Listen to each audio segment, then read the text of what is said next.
La crónica de la Cacha. Nuestros antepasados, los atlantes.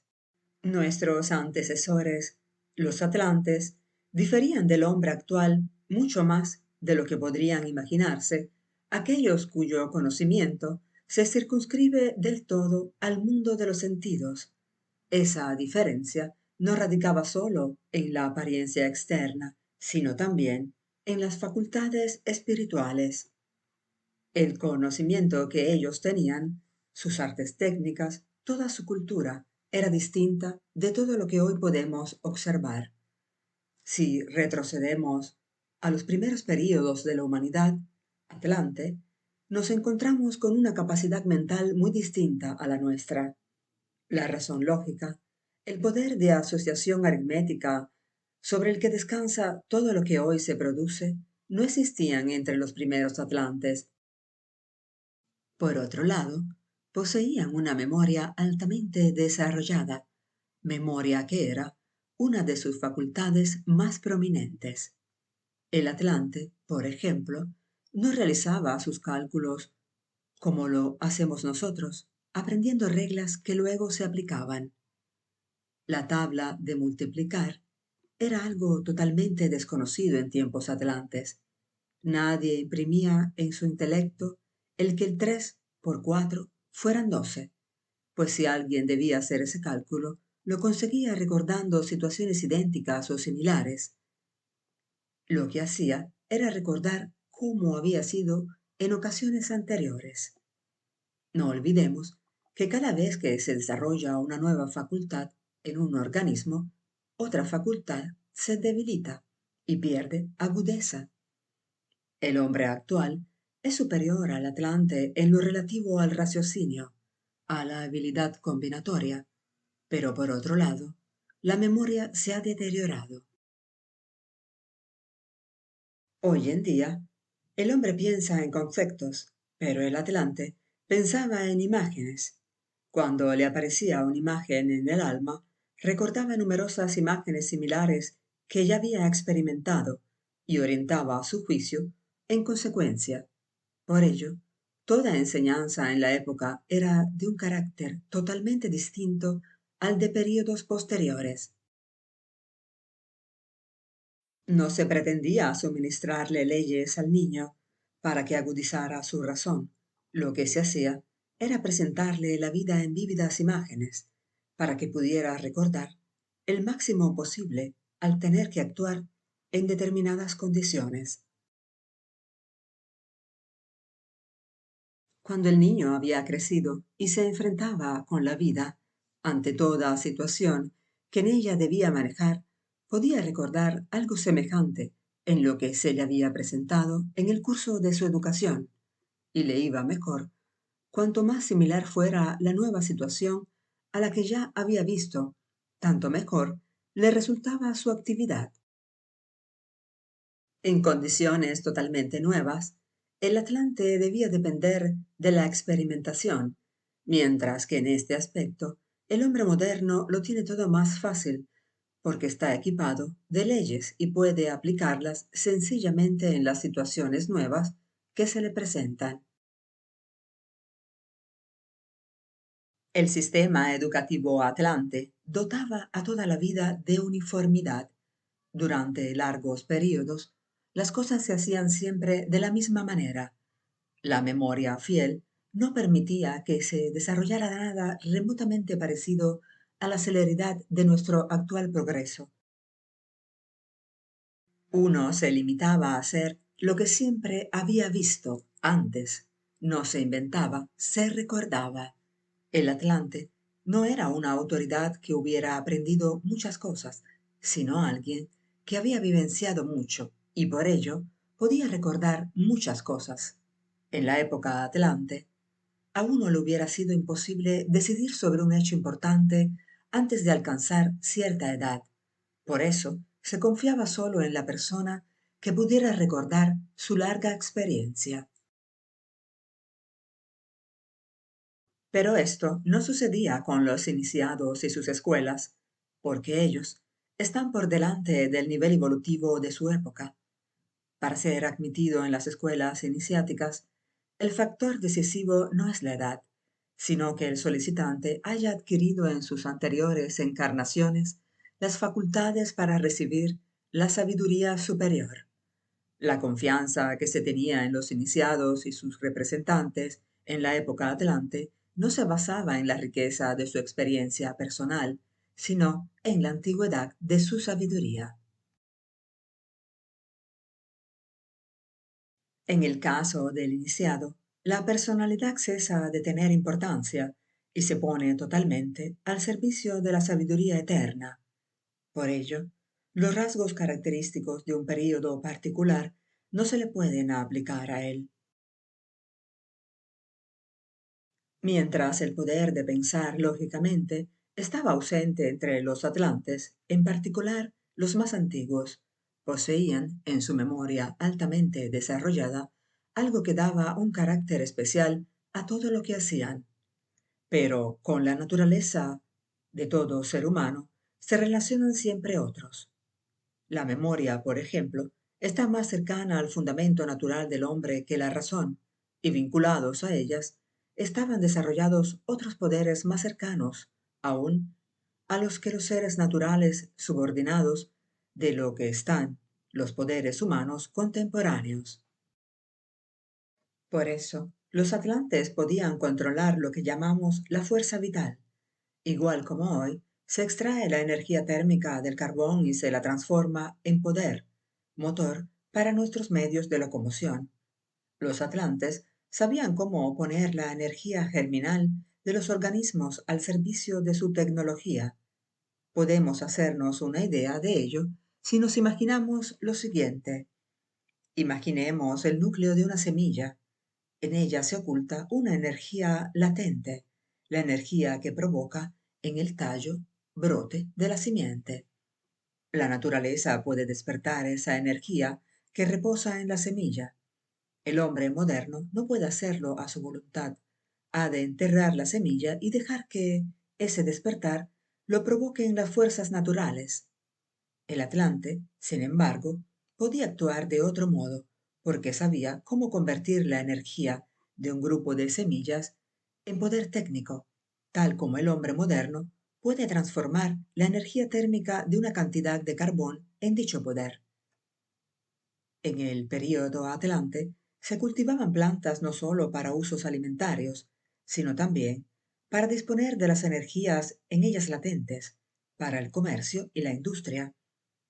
Del mismo modo que tenemos mecanismos para transformar la energía latente del carbón en fuerza motriz para nuestras locomotoras, los atlantes poseían mecanismos en los que, por decirlo así, quemaban las semillas vegetales y en los que la fuerza vital se transformaba en poder técnicamente utilizable. Los vehículos de los atlantes, que flotaban a una corta distancia por encima del terreno, eran movidos con esa energía. Esos vehículos se desplazaban a una altura inferior a la de las cordilleras montañosas del período Atlante y tenían mecanismos de navegación que les permitían elevarse por encima de dichas cordilleras. Hemos de tener en cuenta que a medida que ha ido pasando el tiempo, las condiciones de nuestra Tierra han variado muchísimo. Hoy en día, los citados vehículos atlantes serían totalmente inútiles. Su utilidad se apoyaba en la mucho mayor densidad de la atmósfera aérea que rodeaba entonces la Tierra. No nos importa aquí que con sus actuales creencias científicas sea difícil imaginar esa extrema densidad del aire. Por su propia naturaleza, la ciencia y el pensar lógico no son los adecuados para decir si algo es posible o imposible. Su única función es explicar lo que ha sido averiguado por la experiencia y la observación. La mencionada densidad del aire es tan cierta para la experiencia oculta como cualquier otro hecho que hoy nos suministren los sentidos. Pero es igualmente cierto el hecho, quizás más o menos inexplicable para la física y química contemporáneas, de que en aquella remota época el agua en toda la Tierra era mucho más tenue.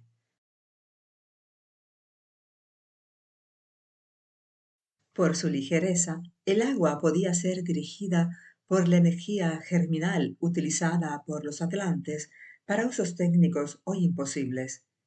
Como resultado de la mayor densidad del agua, se ha hecho imposible moverla y dirigirla de los modos tan ingeniosos que una vez se desplegaron. De este hecho, debiéramos hacernos la imagen clara de que la civilización del período atlante fue radicalmente distinta de la nuestra. También podrá comprenderse que la naturaleza física del Atlante era muy distinta del hombre actual. El Atlante ingería agua que podía ser utilizada por la fuerza vital de su propio cuerpo, de un modo muy distinto al que hoy es posible en el cuerpo físico actual. A consecuencia de ello, el Atlante podía usar voluntariamente sus poderes físicos de una manera totalmente distinta a la del hombre actual.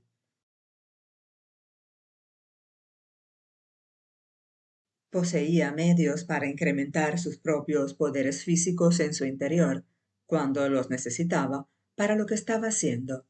Con el fin de hacernos una idea precisa de los atlantes, hemos de saber que su concepción de la fatiga y del agotamiento de fuerzas era totalmente diferente a la del hombre actual. El poblado atlante, como puede haberse deducido, no se parecía en nada a una ciudad moderna. En una población así, todo se hallaba todavía en unión con la naturaleza. Una vaga imagen de ello nos haremos si decimos que en los primeros períodos atlantes, hasta más o menos la mitad de la tercera subraza, sus poblaciones parecían más bien jardines, donde las casas estaban construidas con ramas de árboles ingeniosamente entrelazadas. Lo que la labor de manos humanas creaba entonces surgía de la naturaleza misma, y el hombre se sentía plenamente vinculado a la naturaleza. Por esa razón, su sentido social era también muy distinto al actual. Después de todo, la naturaleza es común a todos los hombres. Lo que el Atlante edificaba, con base en la naturaleza, lo consideraba propiedad común, igual como al hombre actual le parece de lo más natural que sea su propiedad privada lo que su inteligencia e ingeniosidad han creado para él.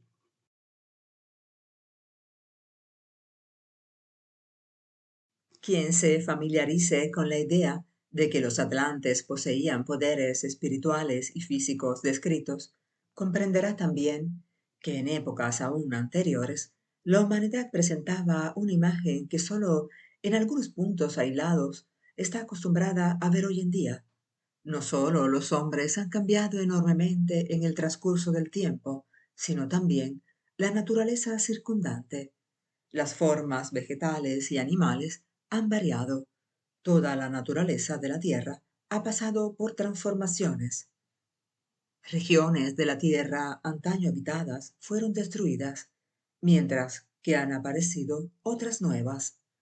Los antecesores de los atlantes vivían en una región que ha desaparecido, la mayor parte de la cual radicaba al sur del Asia actual. En los escritos ocultos se los llamaba lemures. Tras pasar por diversos estados evolutivos, la mayor parte de ellos declinarían, convirtiéndose en hombres disminuidos cuyos descendientes habitan aún hoy en ciertas partes de la Tierra, formando lo que hemos llamado tribus salvajes. Solo una pequeña parte de la humanidad lemuriana fue capaz de desarrollo ulterior, y de esa parte se formaron los atlantes.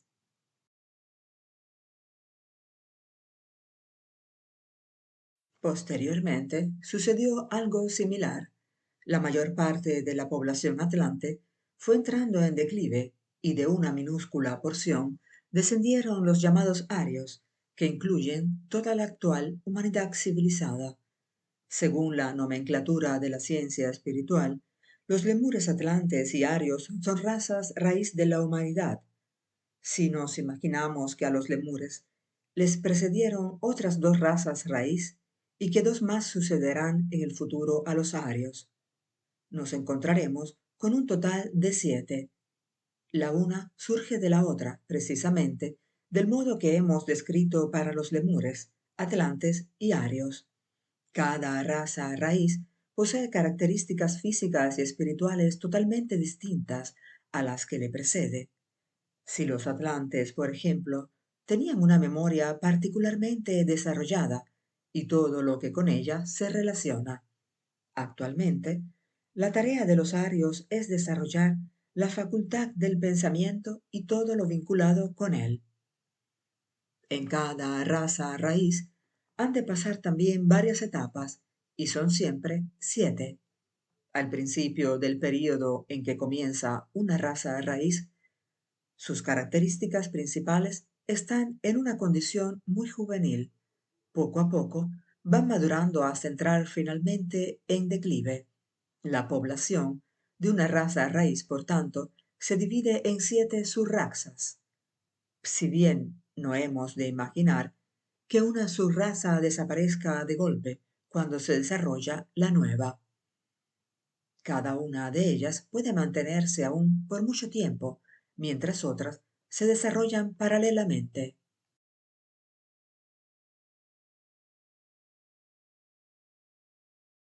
La primera subraza de los atlantes se desarrolló partiendo de una parte muy avanzada de los lemures, con un alto potencial evolutivo.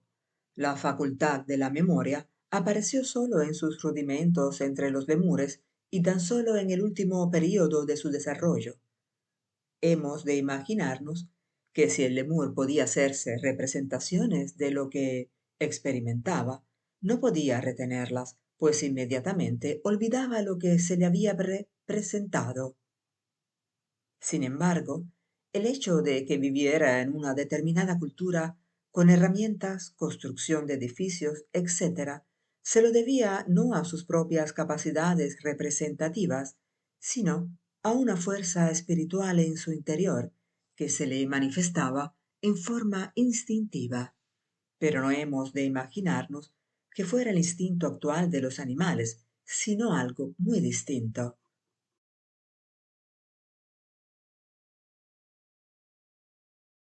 Los escritos teosóficos le dan el nombre de Re-Moahals a la primera subraza de los atlantes. La memoria de esa raza se orientaba fundamentalmente hacia vividas impresiones sensorias, los colores que el ojo había visto, los sonidos que el oído había captado, dejaban una honda huella en el alma. Ello se expresaba en el hecho que los Romoahals desarrollaron sentimientos que sus antepasados lemures desconocían. Por ejemplo, el apego a lo que se había experimentado en el pasado formaba parte de esos sentimientos.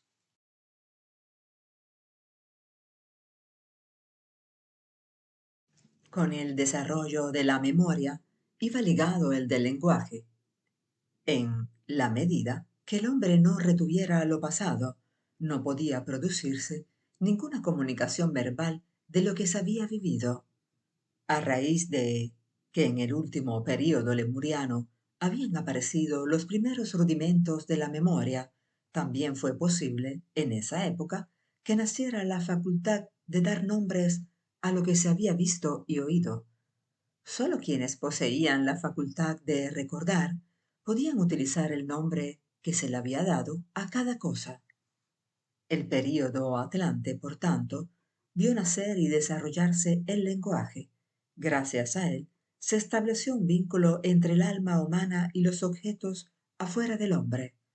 Él generaba una palabra de lenguaje en su propio interior y esa palabra se correspondía con los objetos del mundo externo. Así, se estableció también una nueva unión entre los hombres por la comunicación verbal. Es cierto que todo esto se manifestaba de un modo aún muy juvenil entre los Romoahals, pero ellos los distinguía profundamente de sus predecesores lemures.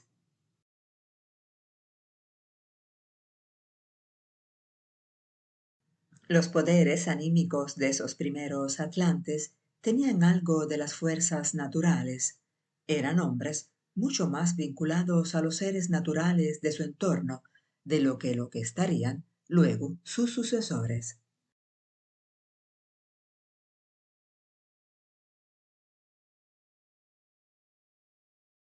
Sus poderes anímicos estaban más conectados con las fuerzas de la naturaleza de lo que lo están los del hombre moderno. Por eso, la palabra hablada que ellos pronunciaban se asemejaba a un poder de la naturaleza, pues no sólo nombraban las cosas, sino que en sus palabras existía un poder que se ejercía sobre ellas y sobre sus semejantes. La palabra que los Remohals no sólo tenía significado, sino también poder. El poder mágico de las palabras fue algo mucho más verídico para aquellos hombres que para nosotros actualmente. Cuando un Romuald pronunciaba una palabra, esa palabra desarrollaba un poder semejante al del objeto designado. A consecuencia de ello, las palabras tenían un poder curativo. Podían acelerar el crecimiento de las plantas, atemperar la furia de los animales y ejercer funciones semejantes. Todo ello fue debilitándose entre las posteriores subrazas atlantes. Podría decirse que la original plenitud de ese poder fue perdiéndose paulatinamente. Los Romualds sentían esa plétora de poder como si fuera un don de la naturaleza, y su relación con ésta poseía un carácter religioso. Para ellos, el lenguaje era algo particularmente sagrado. El mal uso de ciertos sonidos que poseían un importante poder era impensable. Cada ser humano sentía que ese mal uso le causaría un prejuicio enorme. La magia positiva de esas palabras se habría convertido en su opuesto, lo que habría atraído tan solo bendiciones por su uso adecuado, habría atraído la desgracia a quien lo usara con fines criminales.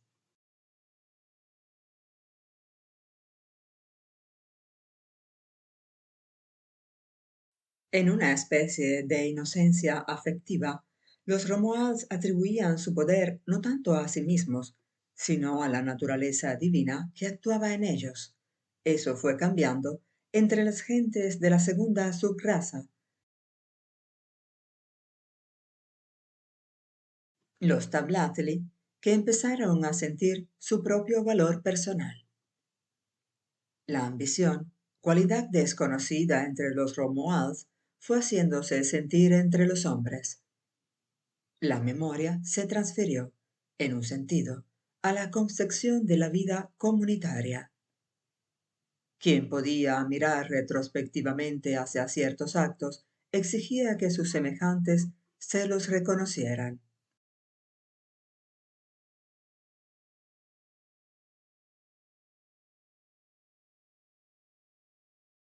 Pedía que sus obras se preservaran en la memoria. Basándose en esa memoria de los actos realizados, cada grupo de personas que se pertenecían elegían a uno de ellos como líder.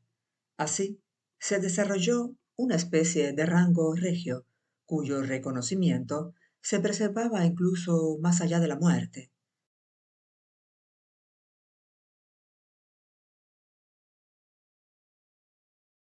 La memoria, el recuerdo de los antepasados o de aquellos que habían adquirido mérito en la vida, fue así desarrollándose.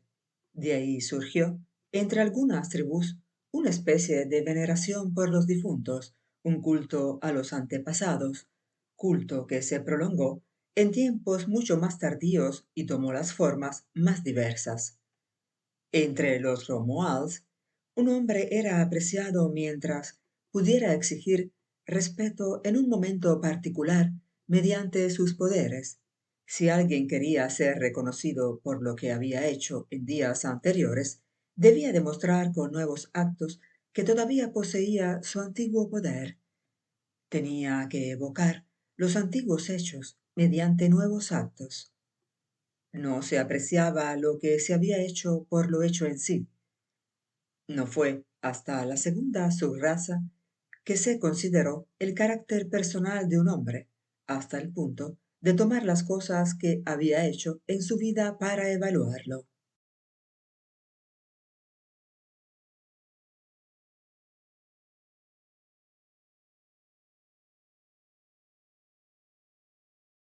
Una ulterior consecuencia de la memoria para la vida comunitaria fue que se fueron formando grupos humanos que se agrupaban por el recuerdo de hechos comunes. Anteriormente, la formación de grupos dependía totalmente de fuerzas naturales, de descendencia común. Nadie agregaba nada con su propio espíritu a lo que la naturaleza le había otorgado, pero más tarde, una poderosa personalidad reclutaba a un número de personas para una tarea común, y el recuerdo de dicha tarea generaba un grupo social.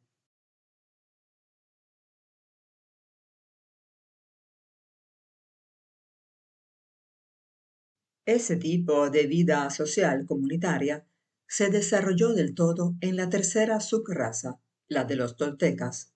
Fueron los hombres de dicha raza quienes fundaron por primera vez lo que realmente podemos llamar una comunidad, el primer intento de formación de un Estado.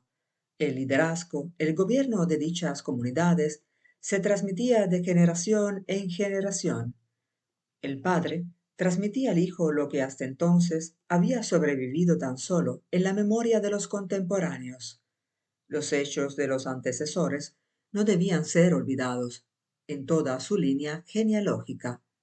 Lo que un antecesor había hecho era apreciado por sus descendientes, pero hemos de imaginarnos que en aquellos tiempos los hombres tenían realmente el poder de transmitir sus dones a los descendientes. En el fondo, la educación pretendía moldear la vida mediante imágenes vívidas.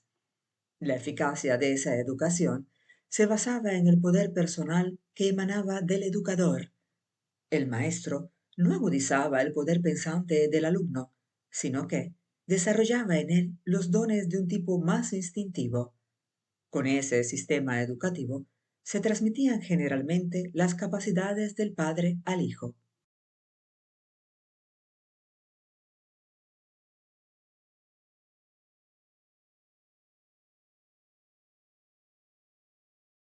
En esas condiciones, la experiencia personal fue adquiriendo más importancia entre los miembros de la tercera subraza. Cuando un grupo humano se separaba de otro para fundar una nueva comunidad, llevaba consigo el recuerdo de lo que había experimentado en el antiguo escenario.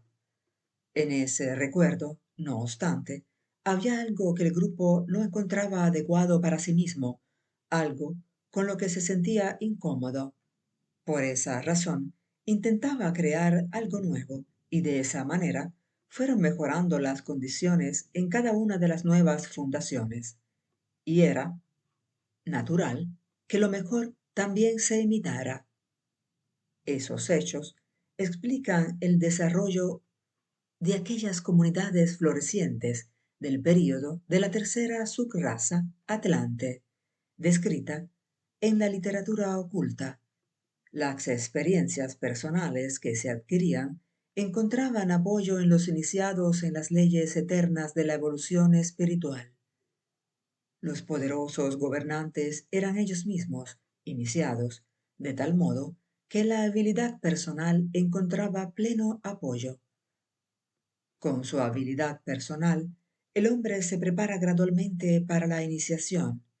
Primero, ha de desarrollar sus fuerzas desde abajo para que se le pueda otorgar la iluminación desde arriba.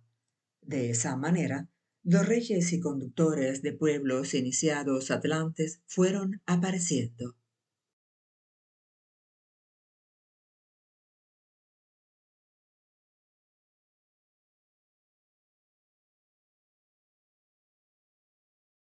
En sus manos había un gran poder y se les tenía una enorme veneración.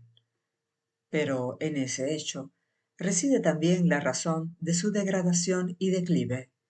El desarrollo de la memoria conducía al poder prominente de una personalidad. El hombre quería hacerse valer mediante su poder.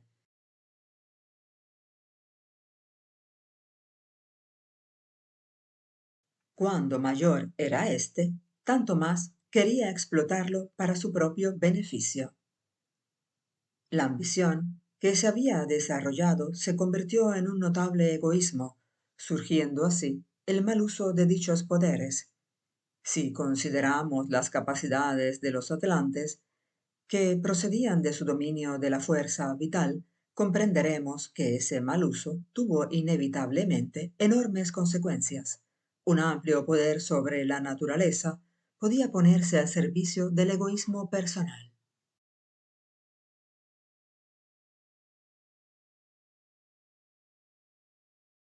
Eso lo llevaron a cabo del todo los miembros de la cuarta subraza, los turanios primigenios, que estaban adiestrados en el dominio de los poderes mencionados y que con frecuencia los utilizaban para satisfacer sus deseos egoístas. No obstante, cuando esos poderes se utilizan de ese modo, se destruyen mutuamente en sus efectos recíprocos.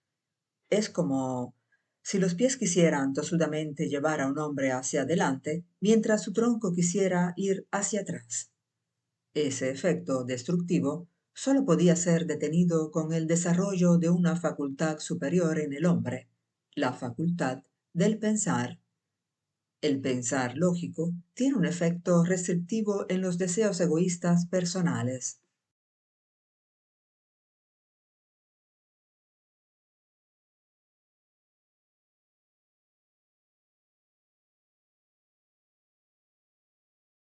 El origen del pensar lógico hemos de buscarlo entre los miembros de la quinta subraza, los protosemitas.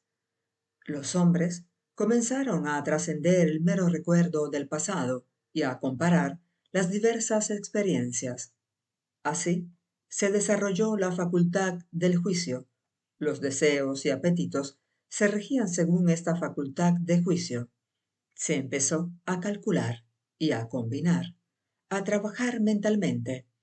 Si antes uno se había abandonado a todos los deseos, ahora se preguntaba uno si el pensamiento le daba su aprobación o no. Si los hombres de la cuarta subraza se lanzaban irrefrenablemente a la satisfacción de sus apetitos, los de la quinta empezaron a escuchar una voz interior.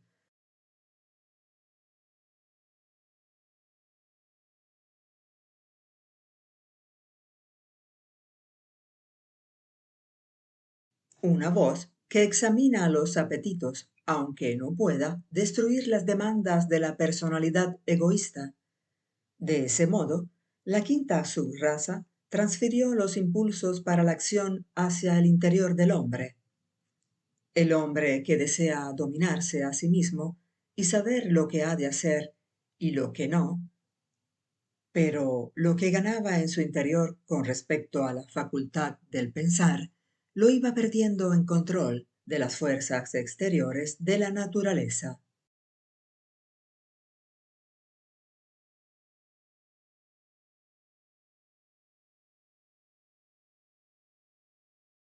Con su pensamiento asociativo, uno solo puede dominar las fuerzas del mundo mineral, no las fuerzas de la vida. La quinta subraza, por tanto, desarrolló el pensar a expensas del control sobre la fuerza vital, pero fue precisamente el pensar el que produjo el germen del ulterior desarrollo de la humanidad. En esa época, la personalidad, el egocentrismo, incluso el egoísmo completo, pudieron crecer libremente, porque el pensar solo, que opera plenamente en el interior y ya no puede dar órdenes directas a la naturaleza, no es capaz de producir efectos tan devastadores como los poderes anteriormente mal utilizados.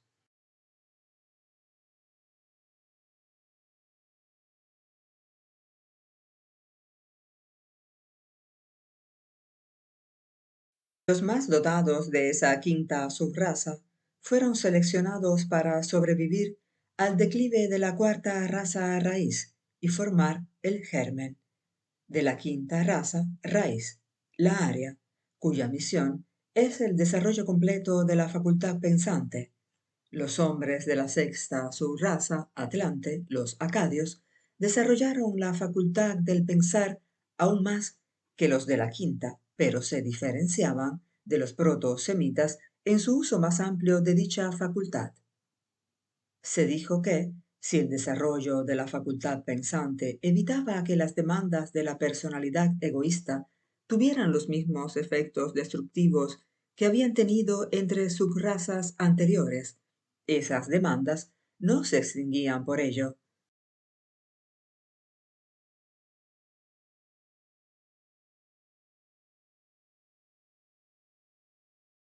Los proto-semitas, al principio, organizaron sus circunstancias personales tal como su facultad pensante les dictaba. La inteligencia tomó el lugar de los meros apetitos y deseos, y las condiciones de vida cambiaron. Si las razas precedentes solían recordar como líder a aquel cuyos actos se habían grabado profundamente en su memoria colectiva, o a quien pudiera recordar una vida llena de múltiples vivencias, ese rol fue traspasado ahora a los inteligentes. Si antes era decisivo lo que vivía en el nítido recuerdo, luego se consideró como más idóneo lo que más convenciera al pensamiento.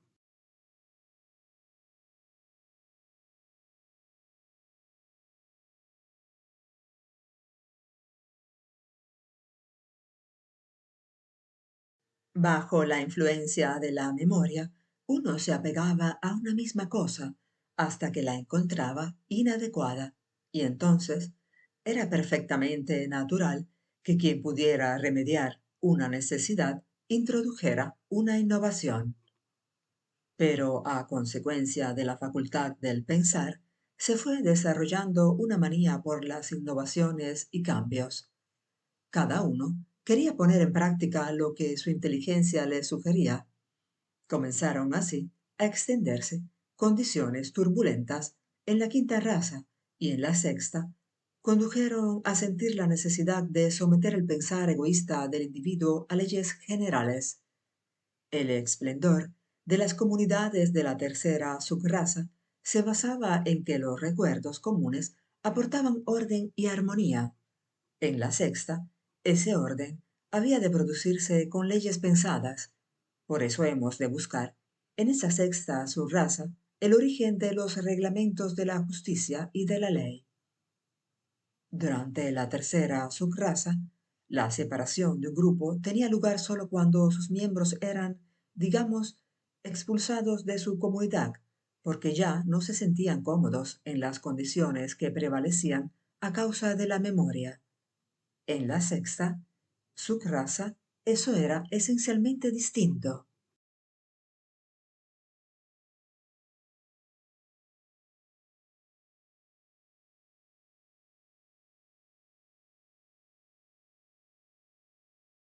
La facultad calculadora del pensar buscaba lo nuevo, como tal, y estimulaba a los hombres a empresas y nuevas fundaciones. Los acadios eran, pues, una gente muy emprendedora con una inclinación a la colonización, y era el comercio especialmente el que alimentaba la creciente facultad del pensamiento y del juicio.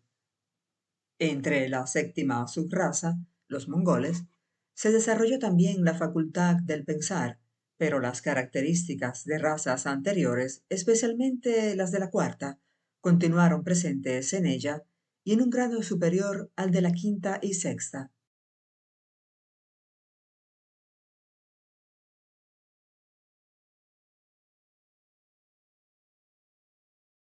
Subrazas, permaneciendo fieles al sentimiento de la memoria.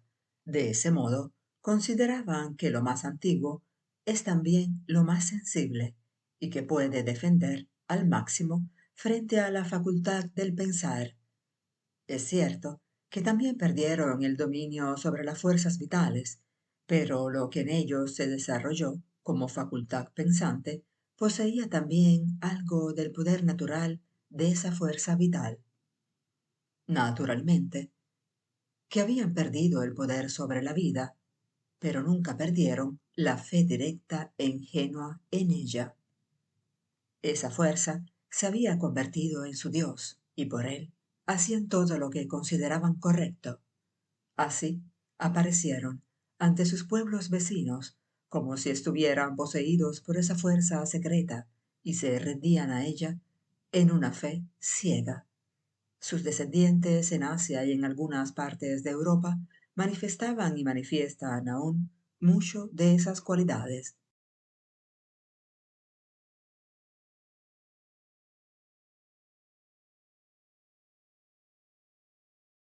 La facultad del pensar implantada en el hombre solo podía alcanzar su pleno valor evolutivo cuando recibiera un nuevo ímpetu en la quinta raza raíz. La cuarta raza, en el fondo, solo pudo poner esa facultad al servicio de aquello a lo que había sido educado por el don de la memoria. Solo la quinta raza alcanzaría las condiciones de vida para las cuales el instrumento adecuado es la capacidad de pensar.